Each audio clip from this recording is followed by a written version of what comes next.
How's your driving going, Mark? That's going really well, really enjoy it. I'm not so keen on nighttime driving though. Oh, why? I love nighttime driving. That's alright, I mean, in areas where there's street lighting it's not so bad, roads are quiet. It's those areas where it's pitch black that I don't like. I keep thinking I'm going to come off that road, have an accident. Oh, really? Pitch black? Well, there's a chap called Percy Shaw. He's the inventor of the catseyes. Catseyes, yeah. Heard of them. It all started here. In Queensbury? In Queensbury, yeah. At the Old Dolphin. I've caught you looking at a picture of the old Odeon, isn't it? Guilty as charged, can't help myself, can I? This was during the war years. New Victoria then, the Alhambra had been painted black. But anyway, I think I know actually who you're on about with this fella that came here for a drink. Is this the same guy that left here one foggy night? It is, Mark. Yeah, and he'll have had a few shandies and he'll have driven home and he'll have had some trouble negotiating his journey in the fog, and that resulted in something life-changing happening. Yes, it was, and it does get foggy up here because it's 1,000 feet above sea level. Yeah. Let's retrace his journey from leaving this pub to encountering that life-changing moment.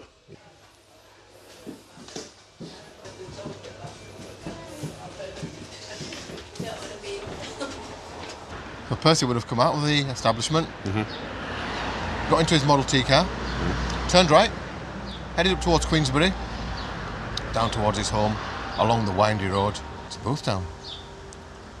Let's pick up the story from there. So Mark, this is the route that Percy Shaw took.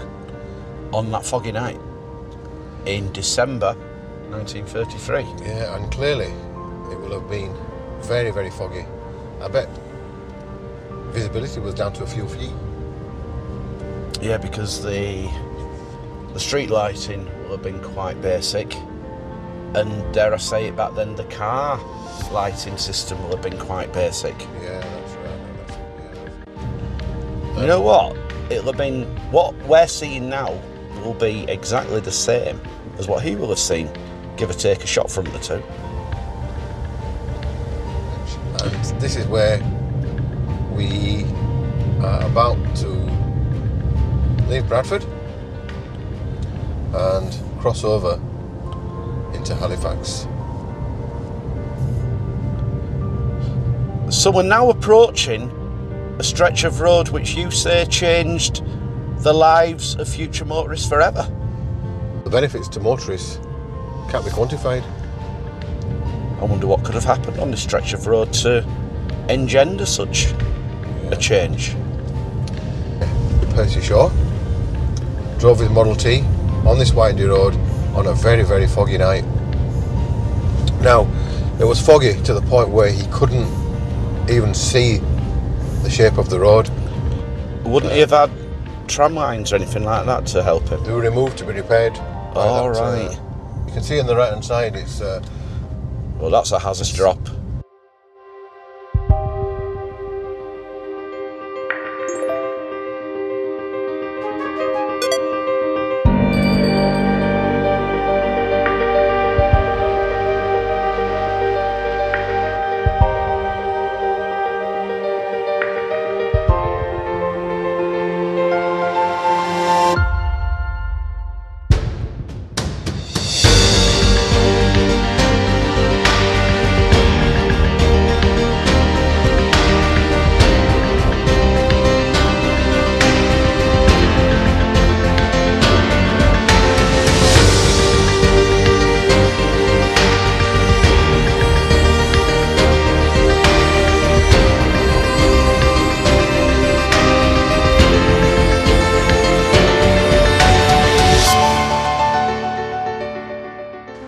So we're on the stretch of road, Bradford that direction is Halifax, and this is where the fateful incident happened, somewhere around here on this stretch. We don't know exactly where.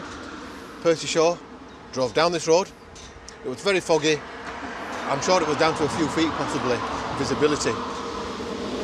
And As he drove down the road, his car lights shone into something, into the fog it was initially, and then he saw something flash back at him. So he stopped the car and he thought, what's this that I've just seen? When he got out of his car, he realised he was on the wrong side of the road. So he wasn't on that side of the road, he was on this side of the road. So he had a look at what was sort of flashed back at him, and it was a cat sat on a fence, and what reflected back from the cat was the cat's eyes.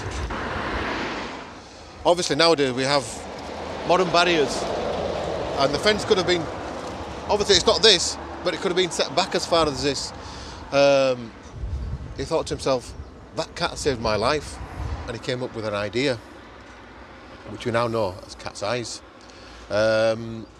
Now, if he had not seen that cat, the car would have probably broken through the fence, which most likely would have been a wooden fence, and the car would have gone tumbling and hurling down this banking, and it's very, very steep.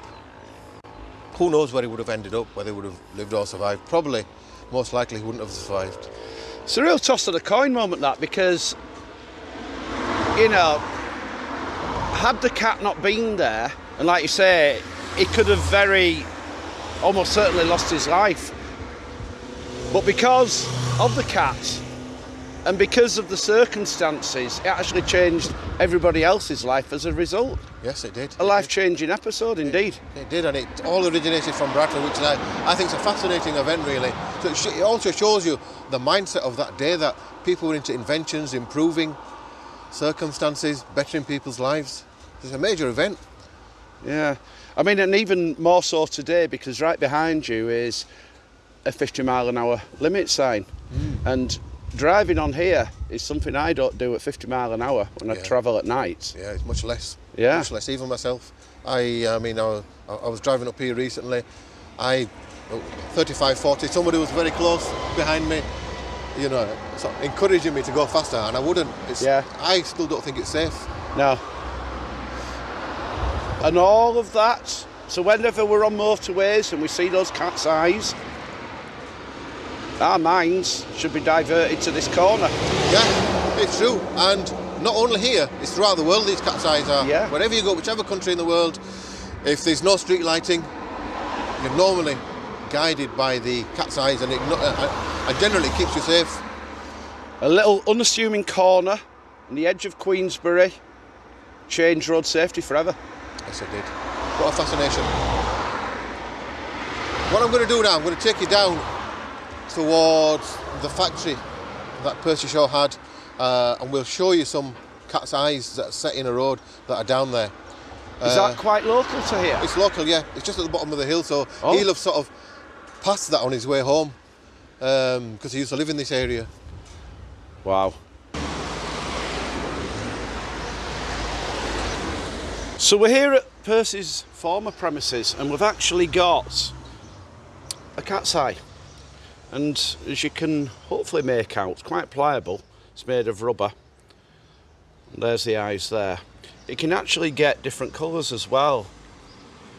We've got green, got amber, and I suppose like a traffic light, you would expect red. So there you go.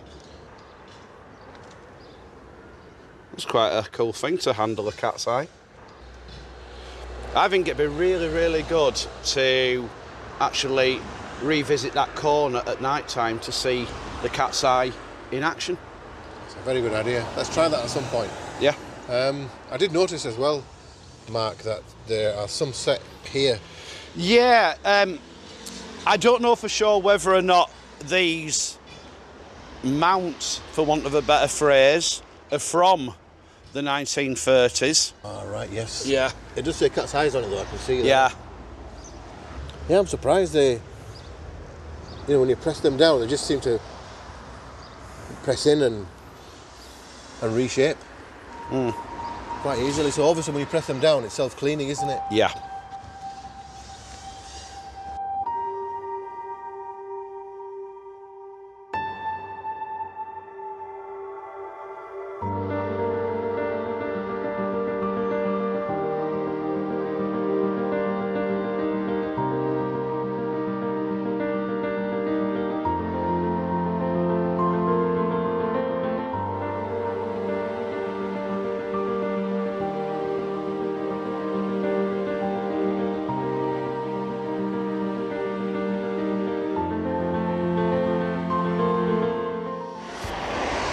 Mark, what do you have in your hand? I brought you a box of chocolates. Oh, that's lovely of you. Well, it would have been lovely of me if there'd been some chocolates in here. Some bright spark, somebody with an innovative frame of mind has created a little bit of an invention with this chocolate box. Oh, that's interesting, just like Percy Shaw. Indeed. The tray is quite a useful tool for holding in position the various coloured cat's eyes that I had a little problem with earlier on in the video holding in my hand.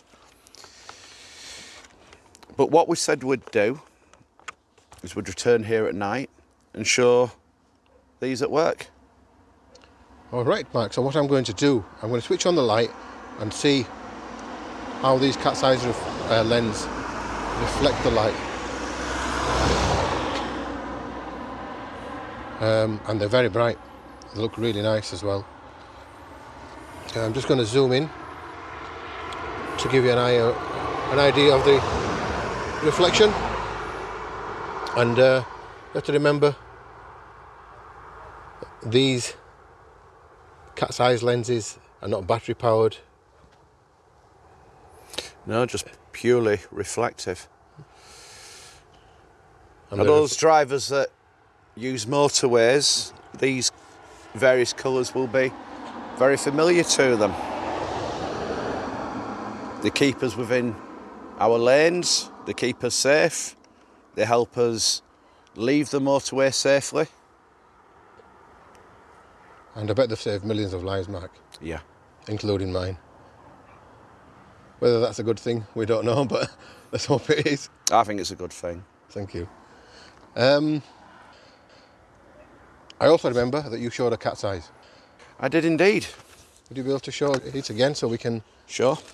see how that reflects the light? So this is what I was holding a little earlier on. Wow, that is bright, Mark. It's just amazing that it's not powered. It's all through light that it's reflecting. So I'll just zoom in a little bit on this and you can see its effect, the reflecting effect. And it is actually quite dazzling. Just like a cat's eye. It is. It is. Now, I'm going to switch the light off so you can see what it's like without light shining on it. And there we are, you can see. It's not reflective at all. Or hardly anything being reflected. It might be just picking up the street lighting behind you. Yeah, that's right, yeah. So, Mark, an amazing invention. Amazing and simple. And again, one devised through a chance encounter with a feline friend sat on a fence in this part of, well, the border of Bradford. Once again to Percy Shaw, thank you. Absolutely. For all you've done for humankind.